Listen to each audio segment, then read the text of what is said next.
আসসালামু আলাইকুম। আজ লন্ডন স্টুডিও থেকে আছি আমি মীর সাবির, আর ঢাকায় আমার সাথে রয়েছেন সুমাইয়া শিমু।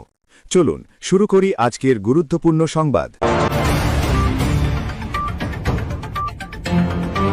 বাংলাদেশে ৯.১২ বিলিয়ন ডলারের বিশাল বিনিয়োগ প্রস্তাব দিল চীন। প্রধানমন্ত্রী তারেক রহমানের বেজিং সফরকে কেন্দ্র করে চীনের ১১টি শীর্ষস্থানীয় প্রতিষ্ঠান বাংলাদেশে মোট ৯.১২ বিলিয়ন মার্কিন ডলার বিনিয়োগের প্রস্তাব দিয়েছে। জ্বালানি, অবকাঠামো, বন্দর, রেল, প্রযুক্তি, শিক্ষা, পরিবেশ ও শিল্পখাত জুড়ে এই বিনিয়োগ দেশের অর্থনীতিতে নতুন গতি আনতে পারে। প্রস্তাবিত প্রকল্পগুলোর মধ্যে রয়েছে গ্যাসক্ষেত্র অনুসন্ধান ও উন্নয়নে $২৫০ million, waste to energy plant স্থাপনে $৮৯০ মিলিয়ন, মোংলা ব্যুরোর অর্থনীতিত অঞ্চল, বন্ডেড গুদাম ও আঞ্চলিক লজিস্টিক্স হাব গড়ে তুলতে $৬৫০ মিলিয়ন, স্মার্ট বৈদ্যুতিক মিটার উৎপাদনে $২৫০ million, Mughlai cold chain logistics ও বন্ডেড গুদাম নির্মাণে $১৮০ মিলিয়ন, পুনর্ব্যবহৃত তুলা ও সুতা উৎপাদন সম্প্রসারণ, লিথিয়াম ব্যাটারি উৎপাদন এবং ২০০ মেগাওয়াট সৌরবিদ্যুৎ প্রকল্পে $১৯০ মিলিয়ন।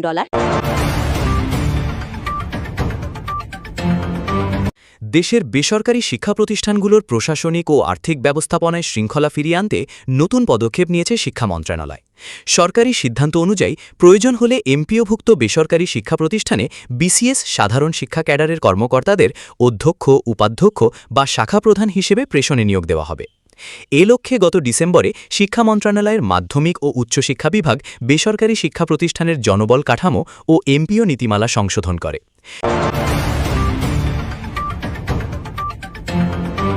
পৃথিবীর সবচেয়ে শান্তির দেশ হিসেবে খ্যাত ইউরোপের দেশ নরওয়েতে খ্রিস্ট ধর্মের ঐতিহ্যবাহী চার্চ অফ নরওয়ের সদস্য সংখ্যা নাটকীয়ভাবে হ্রাস পেয়েছে। বিপরীতে দেশটিতে বসবাসরত মুসলিমদের সংখ্যা দ্রুত বাড়ছে। গত কয়েক দশকের পরিসংখ্যান বিশ্লেষণ করে নরওয়ের জাতীয় পরিসংখ্যান সংস্থা এসএসপি এই তথ্য জানিয়েছে। এভাবে মুসলিম বাড়তে থাকলে আগামী কয়েক বছরের মধ্যে পৃথিবীর সবচেয়ে শান্তির দেশটি মুসলিম অধ্যুষিত দেশের পরিচয় অর্জন করবে। পরিসংখ্যানে দেখা গেছে ১৯৯৪ সালে নরওয়ের মোট জনসংখ্যার ৮৫% চার্চ অফ নরওয়ের সদস্য ছিলেন। তবে ২০২৪ সালে এসে তা কমে দাঁড়িয়েছে মাত্র ৬২%। শুধু ২০২৪ সালেই ১৫,০০০ মানুষ চার্চের সদস্যপদ থেকে নিজেদের নাম প্রত্যাহার করে নিয়েছেন। চার্চ অফ নরওয়ের জনপ্রিয়তা কমলেও অন্যান্য ধর্মীয় এবং ভিন্ন জীবন দর্শনে বিশ্বাসী জনগোষ্ঠীর সংখ্যা এখন রেকর্ড ছুঁয়েছে।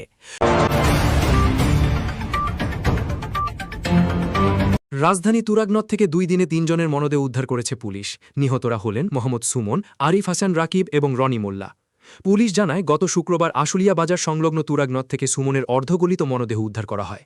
তিনি ২২ জুন বাসা থেকে বের হওয়ার পর নিখোঁজ ছিলেন। পরিবারের সদস্যরা মরদেহ শনাক্ত করার পরে ঘটনায় একটি অপমৃত্যুর মামলা হয়েছে। এর আগে বুধবার তুরাগনদ থেকে আরিফ হাসান রাকিবের মরদেহ উদ্ধার করে নৌপুলিশ। তিনিও ২২ জুন বাসা থেকে বের হয়ে নিখোঁজ হন। এ ঘটনায় তার পরিবারের পক্ষ থেকেও অপমৃত্যুর মামলা দায়ের করা হয়েছে। একই দিনে দিয়াবাড়ি ঘাট এলাকা থেকে উদ্ধার করা হয় রনি মোল্লার মরদেহ। তার পরিবারের দাবি, বাসায় ফেরার পথে পরিচিত একজনের সঙ্গে গোসল করতে নেমেছিলেন তিনি। রনির মৃত্যুর ঘটনায়ও সাভার মডেল থানায় অপমৃত্যুর মামলা হয়েছে।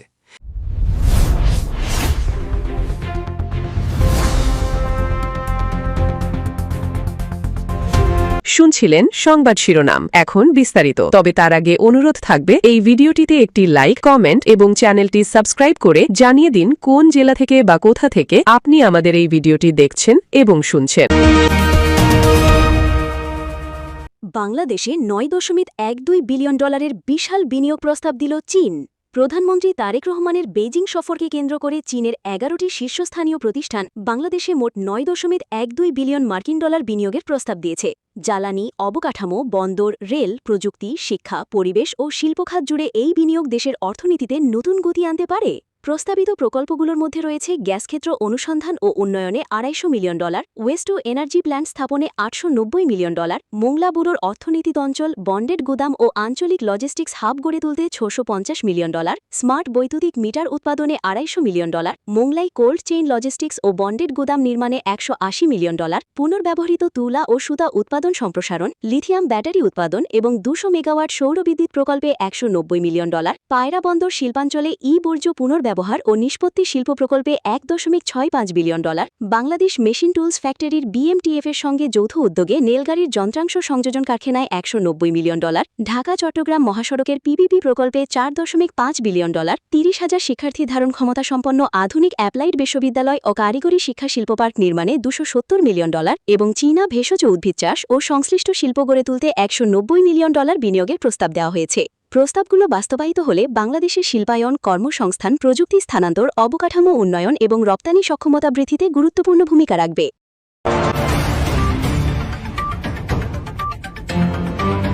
দেশের বেসরকারি শিক্ষা প্রতিষ্ঠানগুলোর প্রশাসনিক ও আর্থিক ব্যবস্থাপনায় শৃঙ্খলা ফিরিয়ে আনতে নতুন পদক্ষেপ নিয়েছে শিক্ষা মন্ত্রণালয়। সরকারি সিদ্ধান্ত অনুযায়ী প্রয়োজন হলে এমপিওভুক্ত বেসরকারি শিক্ষা প্রতিষ্ঠানে বিসিএস সাধারণ শিক্ষা ক্যাডারের কর্মকর্তাদের অধ্যক্ষ, উপাধ্যক্ষ বা শাখা প্রধান হিসেবে প্রেষণে নিয়োগ দেওয়া হবে। এ লক্ষ্যে গত ডিসেম্বরে শিক্ষা মন্ত্রণালয়ের মাধ্যমিক ও উচ্চশিক্ষা বিভাগ বেসরকারি শিক্ষা প্রতিষ্ঠানের জনবল কাঠামো ও এমপিও নীতিমালা সংশোধন করে। সংশোধিত নীতিমালায় বলা হয়েছে, সুষ্ঠু ব্যবস্থাপনার স্বার্থে সরকার প্রয়োজন মনে করলে এমপিওভুক্ত শিক্ষা প্রতিষ্ঠানে প্রতিষ্ঠান প্রধান হিসেবে উপযুক্ত শিক্ষক, কর্মকর্তা অথবা বিসিএস সাধারণ শিক্ষা ক্যাডারের কর্মকর্তাকে প্রেষণে নিয়োগ দিতে পারবে।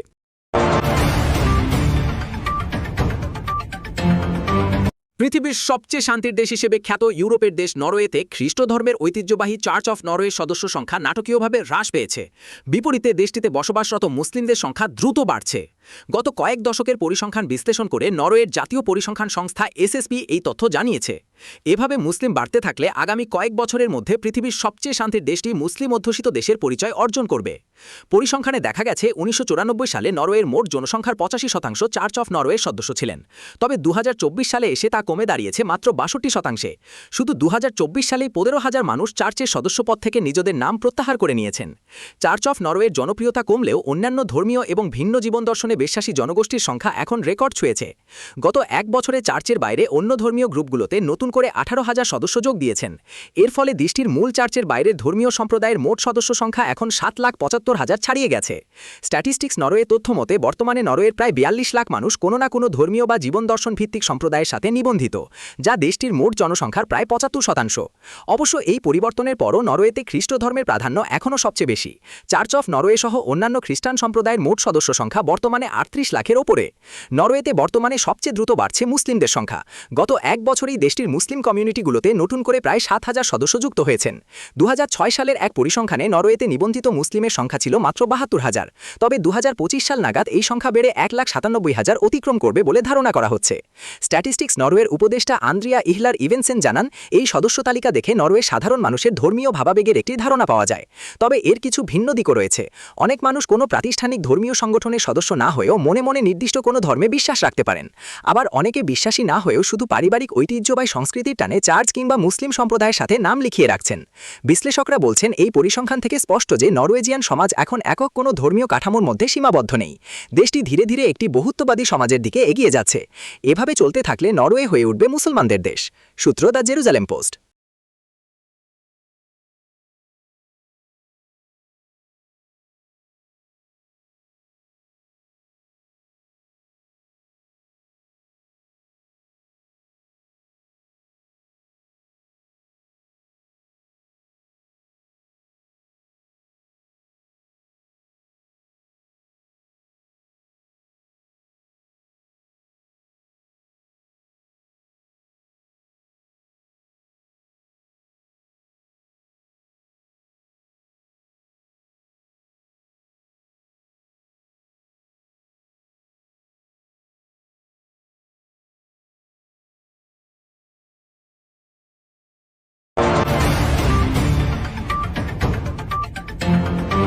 রাজধানী তুরাগনদ থেকে ২ দিনে ৩ জনের মরদেহ উদ্ধার করেছে পুলিশ।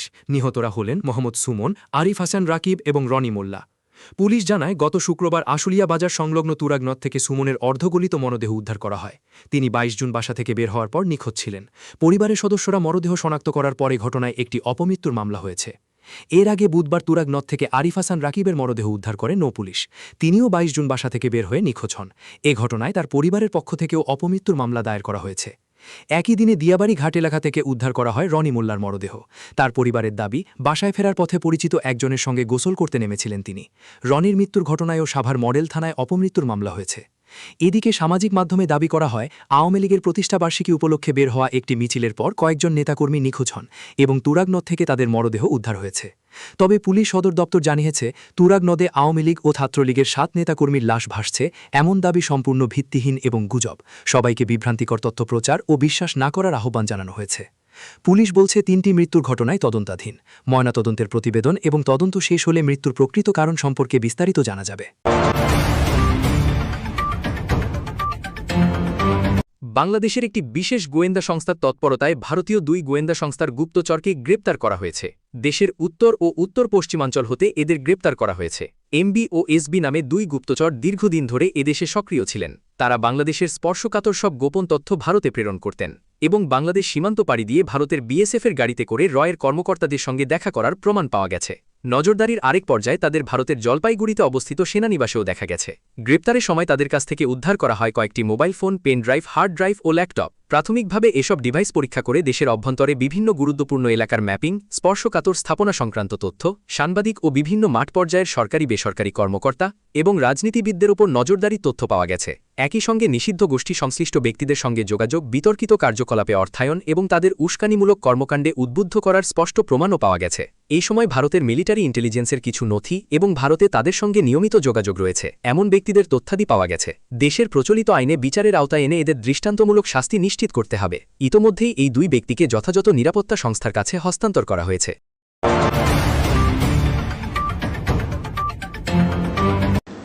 আঞ্চলিক সংযোগ জোরদারের, বিশেষ করে কুনমিং থেকে বাংলাদেশের বন্দরগুলিতে মাল্টিমোডাল পরিবহন সংযোগ এবং চীন কর্তৃক প্রস্তাবিত চীন বাংলাদেশ মিয়ানমার ইকোনমিক করিডোর প্রস্তাবটি তারা করেছেন। এটা আপনারা শুনেছেন ইতিমধ্যে।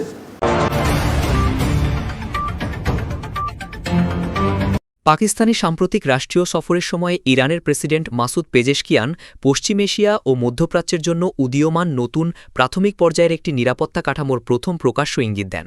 তিনি মুসলিম দেশগুলোর একটি ঐক্যবদ্ধ ফ্রন্ট গঠনের আহ্বান জানান এবং বন্ধুত্বের হাত বাড়িয়ে দেয়া ও একটি নতুন আঞ্চলিক নিরাপত্তা কাঠামো গঠনের বিষয়ে বিস্তারিত ব্যাখ্যা করেন। ইরান যুদ্ধের পর আঞ্চলিক নিরাপত্তা ব্যবস্থায়, বিশেষত উপসাগরীয় সহযোগিতা পরিষদ জিসিসিভুক্ত দেশগুলোতে যে শূন্যতা তৈরি হয়েছে তার পরপরই ধারাবাহিক কূটনৈতিক তৎপরতা ও পাল্টা তৎপরতার প্রেক্ষাপটে তিনি এই বক্তব্য দেন। অঞ্চলটি রাজনৈতিক ও সামরিক গতিশীলতা, যুক্তরাষ্ট্র ও ইরানের মধ্যে চলমান বিচ্ছিন্ন ও দ্বন্দ্বপূর্ণ আলোচনার বাইরে নিজস্ব গতিকে এগোচ্ছে। আঞ্চলিক অংশীদারদের মধ্যে নীরব আলোচনা ক্রমশ অগ্রসর হচ্ছে।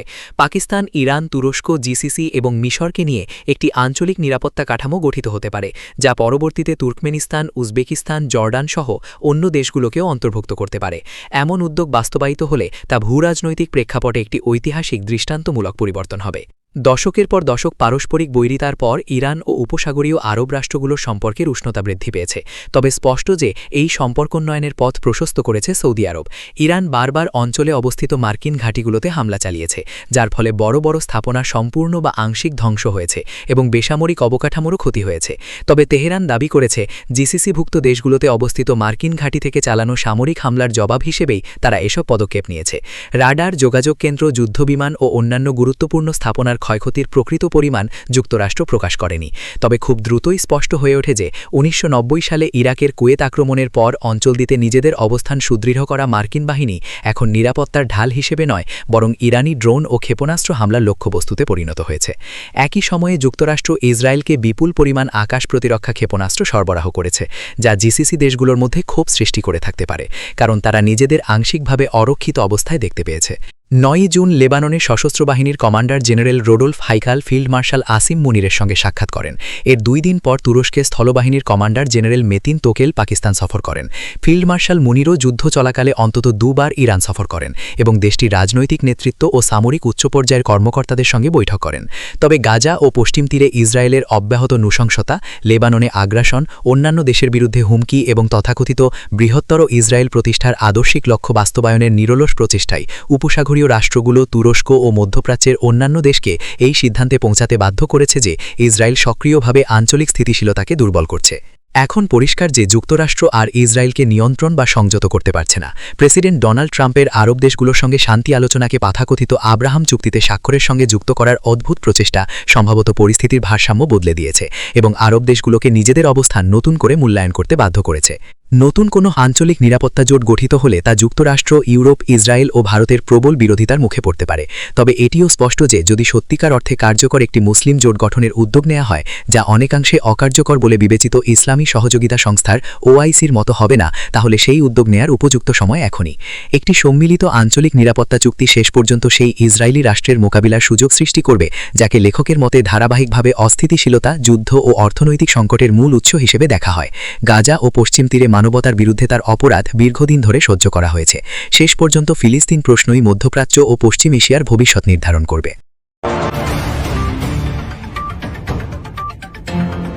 বেইজিংয়ে চীনের প্রেসিডেন্ট শি জিনপিংয়ের সঙ্গে আজ বৈঠকে বসবেন প্রধানমন্ত্রী তারেক রহমান। 5 দিনের চীন সফর শেষে বিকেলে দেশের উদ্দেশ্যে রওনা দেবেন প্রধানমন্ত্রী। বাংলাদেশ ও চীনের মধ্যে দ্বিপক্ষীয় বৈঠকে গণমাধ্যম, মানব সম্পদ উন্নয়ন ও শিক্ষাসহ 13টি সমঝোতা স্মারক স্বাক্ষর। তিস্তাসহ বাংলাদেশের বিভিন্ন নদী ব্যবস্থাপনায় সহযোগিতা জোরদারে সম্মত ঢাকা ও বেইজিং। স্বাস্থ্যখাতকে জনবান্ধব ও দুর্নীতিমুক্ত করতে সরকার জিরো টলারেন্স নীতি অনুসরণ করছে, সংসদে জানালেন স্বাস্থ্যমন্ত্রী। 2 বছর পর আগামী রবিবার থেকে বাংলাদেশিদের জন্য পর্যটক ভিসা চালু করছে ভারত। বিনা অনুমতিতে হরমুজ প্রণালী দিয়ে চলাচলকারী জাহাজের বিরুদ্ধে ব্যবস্থা নেওয়ার হুঁশিয়ারি ইরানের। ফিফা বিশ্বকাপ ফুটবলে ইকুয়েডর 2-1 গোলে জার্মানিকে এবং আইভারি কোস্ট 2-0 গোলে কুরাসাওকে পরাজিত করেছে।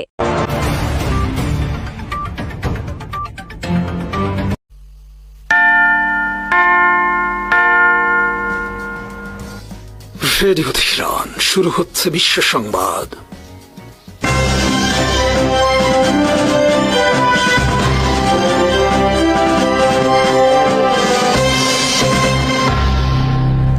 শুরুতেই সংবাদ শিরোনাম। ইসরায়েলের সঙ্গে মার্কিন সমর্থিত চুক্তির কোনো বৈধতা নেই জানালেন লেবাননের শীর্ষ ধর্মগুরু। মার্কিন পৃষ্ঠপোষকতায় হওয়া চুক্তি নিয়ে লেবানন জুড়ে ব্যাপক বিক্ষোভ। মার্কিন টার্গেটে আইআরজিসির তীব্র হামলা এবং ইরানের হামলায় ক্ষতিগ্রস্ত সামরিক ঘাঁটি ইসরায়েলে নেবে যুক্তরাষ্ট্র। যুক্তরাষ্ট্রের সাম্প্রতিক হামলার জবাবে পশ্চিম এশিয়ায় মার্কিন সামরিক লক্ষ্যবস্তুতে পাল্টা আঘাত এনেছে ইসলামিক রেভলিউশনারি গার্ড কর্পস নৌবাহিনী। এক বিবৃতিতে আইআরজিসি জানায়, ইরানের উপকূলীয় এলাকায় যুক্তরাষ্ট্রের আগ্রাসনের প্রতিক্রিয়ায় এই অভিযান পরিচালনা করা হয়েছে এবং এতে অঞ্চলে মোতায়েন মার্কিন সামরিক বাহিনীর অবস্থানগুলো লক্ষ্যবস্তুতে পরিণত করা হয়। বিবৃতিতে দাবি করা হয়, যুক্তরাষ্ট্র হরমুজ প্রণালীতে একটি জাহাজ চলাচলকে অজুহাত হিসেবে ব্যবহার করে ইরানের উপকূলীয় এলাকায় বিমান হামলা চালিয়েছে, যা দুই পক্ষের মধ্যে স্বাক্ষরিত সমঝোতা স্মারকের সুস্পষ্ট লঙ্ঘন। এর আগে মার্কিন সেন্ট্রাল কমান্ড জানায়, তারা ইরানের কয়েকটি লক্ষ্যবস্তুতে হামলা চালিয়েছে। সেন্টকমের দাবি, বৃহস্পতিবার ওমান উপকূল সংলগ্ন হরমুজ প্রণালী ছেড়ে যাওয়ার সময় সিঙ্গাপুরের পতাকাবাহী কার্গো জাহাজ এমভি এভার লাভলির ওপর ইরানের ড্রোন হামলার জবাব হিসেবে এই অভিযান চালানো হয়েছে। তবে ইরান বরাবরের মতোই বেসামরিক বা অসামরিক লক্ষ্যবস্তুতে হামলার অভিযোগ অস্বীকার করেছে এবং এ ধরনের ঘটনাকে ফলস ফ্ল্যাগ অপারেশনের মাধ্যমে ইরানকে দোষারোপের চেষ্টা বলে দাবি করেছে। আইআরজিসি আরও জানায়, যুক্তরাষ্ট্র বিভিন্ন উস্কানিমূলক পদক্ষেপের মাধ্যমে সাম্প্রতিক সমঝোতা চুক্তি লঙ্ঘনের চেষ্টা করেছে এবং এর উপযুক্ত জবাব ইতোমধ্যেই দেওয়া হয়েছে। ভবিষ্যতে এ ধরনের আগ্রাসন পুনরাবৃত্তি হলে আরও কঠোর ও বিস্তৃত প্রতিক্রিয়া জানানো হবে বলেও সতর্ক করেছে বাহিনীটি। উল্লেখ্য, গত 7 এপ্রিল মার্কিন প্রেসিডেন্ট ডোনাল্ড ট্রাম্প যুদ্ধবিরতির ঘোষণা দেওয়ার পর দুই দেশের মধ্যে একটি সমঝোতা স্মারক স্বাক্ষরিত হয়েছিল। তবে আইআরজিসির দাবি, এরপরও যুক্তরাষ্ট্র একাধিকবার যুদ্ধবিরতি লঙ্ঘন করেছে এবং প্রতিবারই ইরান পাল্টা জবাব দিয়েছে। একই সঙ্গে বিভিন্ন প্রতিবেদনে দাবি করা হয়েছে, ইরানের হামলায় বাহরাইনে অবস্থিত মার্কিন 5ম নৌবহরের ঘাঁটি ক্ষতিগ্রস্ত হওয়ায় যুক্তরাষ্ট্র তাদের কিছু সামরিক সম্পদ অন্যত্র সরিয়ে নেওয়ার বিষয়ও বিবেচনা করছে। বৈরুত সরকারের সঙ্গে ইসরায়েলের স্বাক্ষরিত যুক্তরাষ্ট্র সমর্থিত ফ্রেমওয়ার্ক চুক্তিকে তীব্র ভাষায় প্রত্যাখ্যান করেছেন লেবাননের গ্র্যান্ড জাফারি মুফতি শেখ আহমদ কাবালান। তিনি বলেন, বর্তমান লেবানিজ সরকার ও দখলদার ইসরায়েলি শাসনের মধ্যে হওয়া এই চুক্তির কোনো বৈধতা নেই। তার অভিযোগ, এই চুক্তির সবচেয়ে বিপজ্জনক দিক হল এটি কার্যত লেবাননের সেনাবাহিনীর কার্যক্রম এবং অধিকৃত লেবানিজ ভূখণ্ডের ওপর ইসরায়েলি সেনাবাহিনীর অভিভাবকত্ব প্রতিষ্ঠা করা। এর মাধ্যমে দখলকৃত এলাকাগুলোতে ইসরায়েলি সামরিক আধিপত্যকে নীরব স্বীকৃতি দেওয়া হয়েছে বলেও তিনি মন্তব্য করেন। শেখ কাবালান আরও বলেন, অশুভ আমেরিকার তত্ত্বাবধানে বর্তমান সরকার ও সন্ত্রাসী ইসরায়েলি সরকারের মধ্যে হওয়া এই সমঝোতা লেবাননের ইতিহাসে সবচেয়ে বড় জাতীয় বিপর্যয়। তার ভাষায়, এমন অবস্থান গ্রহণের মাধ্যমে বর্তমান সরকার শুধু নিজেদের প্রতিনিধিত্ব করছে, লেবাননের জনগণের নয়। এদিকে মার্কিন পররাষ্ট্রমন্ত্রী মার্কো রুবিও শুক্রবার ঘোষণা দেন, লেবানন ও ইসরায়েলের মধ্যে একটি ফ্রেমওয়ার্ক চুক্তি প্রতিষ্ঠিত হয়েছে, যা দুই পক্ষের ভবিষ্যৎ আলোচনার আইনি ভিত্তি তৈরি করবে। তিনি এটিকে দীর্ঘ ও কঠিন যাত্রার সূচনা বলে উল্লেখ করেন। যুক্তরাষ্ট্রে ইসরায়েলের রাষ্ট্রদূত ইয়েখিয়েল লেইটার বলেন, এই চুক্তি লেবানন ও ইসরায়েলের মধ্যে শান্তির পথ খুলে দিয়েছে। ইসরায়েলের প্রধানমন্ত্রী বেঞ্জামিন নেতানিয়াহু একে বড় সাফল্য হিসেবে আখ্যা দিয়ে জানান, হিজবুল্লাহ নিরস্ত্র না হওয়া পর্যন্ত ইসরায়েল দক্ষিণ লেবাননের নিয়ন্ত্রিত নিরাপত্তা বেল্ট থেকে সরে যাবে না এবং সেখানে লেবানিজ নাগরিক বা হিজবুল্লাহ যোদ্ধাদের ফিরতে দেবে না। অন্যদিকে যুক্তরাষ্ট্রে লেবাননের দূতাবাস জানায়, চুক্তির প্রথম ধাপে দক্ষিণ লেবাননের 2টি পরীক্ষামূলক এলাকা থেকে ইসরায়েলি সেনা প্রত্যাহার করা হবে। সেখানে লেবাননের সেনাবাহিনী মোতায়েন করা হবে এবং রাষ্ট্রের বাইরে থাকা সশস্ত্র গোষ্ঠীগুলোকে নিরস্ত্র করার প্রক্রিয়া শুরু হবে। দূতাবাসের দাবি, এসব পদক্ষেপ ধাপে ধাপে পুরো লেবানন থেকে ইসরায়েলি সেনা প্রত্যাহার এবং দেশটির সার্বভৌমত্ব পুনঃপ্রতিষ্ঠার ভিত্তি তৈরি করবে। হাজার হাজার লেবানিজ নাগরিক যুক্তরাষ্ট্রের পৃষ্ঠপোষকতায় ইসরায়েলের সঙ্গে ঘোষিত একটি ফ্রেমওয়ার্ক চুক্তির বিরুদ্ধে দেশজুড়ে বিক্ষোভে নেমেছেন। বিক্ষোভকারীরা এই চুক্তিকে লেবাননের সার্বভৌমত্বের জন্য হুমকি এবং জাতীয় স্বার্থের সঙ্গে বিশ্বাসঘাতকতা বলে আখ্যা দিয়েছেন। শুক্রবার রাতে সরকার চুক্তির ঘোষণা দেওয়ার পর রাজধানী বৈরুত সহ দেশের বিভিন্ন শহর ও জনপদে প্রতিবাদ ছড়িয়ে পড়ে। বিক্ষোভকারীরা রামলেথ আল বাইদা এলাকায় সরকারি সদর দপ্তরের কাছে এবং রাজধানীর বিভিন্ন এলাকায় জড়ো হয়ে ইসরায়েলের সঙ্গে যে কোনো ধরনের প্রত্যক্ষ আলোচনা বা রাজনৈতিক সমঝোতার বিরুদ্ধে স্লোগান দেন। সালিম সালাম এলাকায় প্রধান সড়ক অবরোধ করে টায়ারে আগুন ধরিয়ে দেওয়া হয়। এছাড়া মাশা রাফিয়ে এবং বৈরুতের দক্ষিণাঞ্চলেও একই ধরনের বিক্ষোভ অনুষ্ঠিত হয়। বিভিন্ন স্থানে অবস্থান কর্মসূচির আয়োজন করে আন্দোলনকারীরা চুক্তি বাতিলের দাবি জানান এবং ইসরায়েলের সঙ্গে রাজনৈতিক বা কূটনৈতিক সম্পৃক্ততা থেকে সরকারকে বিরত থাকার আহ্বান জানান।